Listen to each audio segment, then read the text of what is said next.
prédisait maintenant même un recul de la démographie mondiale, mais en fait, toutes les prévisions nous disent 4 milliards d'Africains d'Afrique d'ici la fin du siècle, peut-être même avant.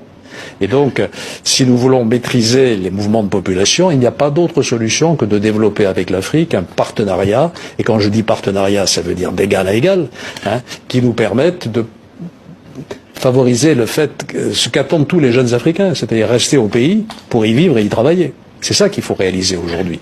Si nous ne le faisons pas, les Chinois essayent de le faire, les Turcs, les Marocains, qui pénètrent et qui sont de plus en plus influents en Afrique.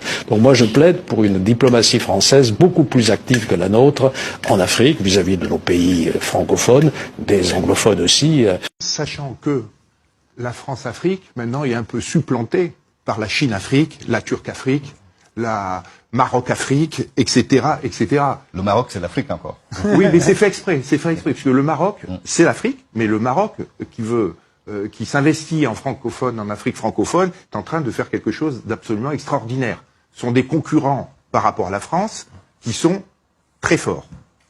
Et vous allez voir que bientôt le Maroc, ça va être une superpuissance africaine qui va déterminer, qui va faire un certain nombre de contrats, surtout sur toute la partie francophone. Alors, on en reparlera comment c'est arrivé et comment ça se passe. C'était d'anciens alliés qui deviennent des concurrents. Il faut en être conscient et il faut voir comment on va traiter cette affaire-là. Sachant que les Marocains sont très forts, et ce sont